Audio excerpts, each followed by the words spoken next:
அனைத்து உரிமை குரல் நண்பர்களுக்கும் வணக்கம். தமிழ்நாட்டுடைய அரசியலே முதல் முறையாக ஆட்சியில் இல்லாத ஒரு கட்சிக்கு தமிழ்நாடு காவல்துறை பார்த்தீங்கன்னா ஆதரவாக ஒரு விஷயம் பண்ணியிருக்காங்க. இது குறித்து அந்த வீடியோவில் முழுமையாக பார்க்க போறோம், வாங்க பார்க்கலாம்.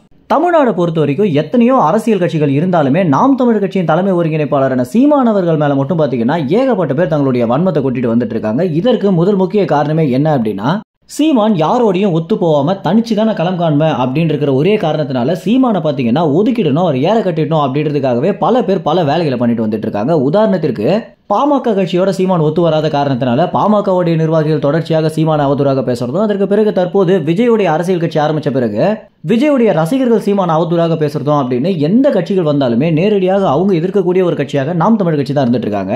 இந்த மாதிரி சீமான் மேல கடுமையான வார்த்தைகளால விமர்சிக்கக்கூடியவங்களுக்கு இனிமே கடுமையான தண்டனைகள் இருக்கும் அப்படின்றதான் தற்போது சென்னையுடைய கமிஷனரான அருண் ஐபிஎஸ் சொல்லியிருக்கக்கூடிய தகவலாக இருக்கு.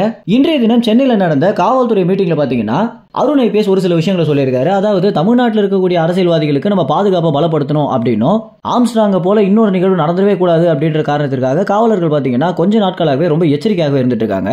இந்த வரிசையில சில காவலர்கள் நாம் தமிழர் கட்சியின் தலைமை ஒருங்கிணைப்பாளரான சீமான் அவர்களுக்கு போதிய பாதுகாப்பை தரமாட்டாங்க அப்படின்னு நாம் தமிழர் கட்சியுடைய நிர்வாகிகள் கொடுத்த புகாரின் பேர்ல அருண் ஐபிஎஸ் பாத்தீங்கன்னா அந்தந்த காவல் அதிகாரிகளை கண்டிச்சது மட்டும் இல்லாம தமிழ்நாட்டில் இருக்கக்கூடிய ஒவ்வொருத்தருமே பாதுகாக்க வேண்டியது நம்மளுடைய கடமை தான் அப்படின்னு, குறிப்பாக நாம் தமிழர் கட்சியின் தலைமை ஒருங்கிணைப்பாளரான சீமான் அவர்களுக்கு நாள்தோறும் எவ்வளவு மிரட்டல்கள் வந்துட்டு இருக்கு, அவருக்கு ஏதாவது ஆயிடுச்சு அப்படின்னா நமக்கு எவ்வளவு பிரச்சனைகள் உருவாக்கும் அப்படின்றத புரிஞ்சுக்கிட்டு பண்ணுங்க அப்படின்னும், வெறும் ஆளுங்கட்சிக்கு மட்டும் தான் பாதுகாப்பு தரணும் அப்படின்ற போக்குல செயல்படாதீங்க அப்படின்னு ஒரு சில காவல் அதிகாரிகளை பாத்தீங்கன்னா நேரடியாகவே அருண் கண்டிச்சிருக்காரு.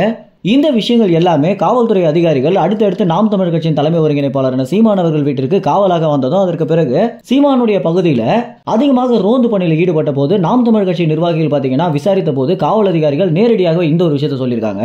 உண்மையிலேயே இந்த விஷயத்திற்கு நீங்க அருண் ஐபிஎஸ்க்கு தான் நன்றி சொல்லணும் அப்படின்னு சொல்லியிருக்காங்க. நாம் தமிழர் கட்சியுடைய நிர்வாகிகள் பாத்தீங்கன்னா தனிப்பட்ட முறையில் ட்விட்டர்ல அருண் ஐபிஎஸ்க்கு வாழ்த்து செய்திகளாக போட்டுட்டு வந்துட்டு இருக்காங்க. மேலும் இந்த தகவல் குறித்து என்ன நினைக்கிறீங்க அப்படின்றது உங்க கமெண்ட்ஸ் தெரிவிங்க. நன்றி, வணக்கம்.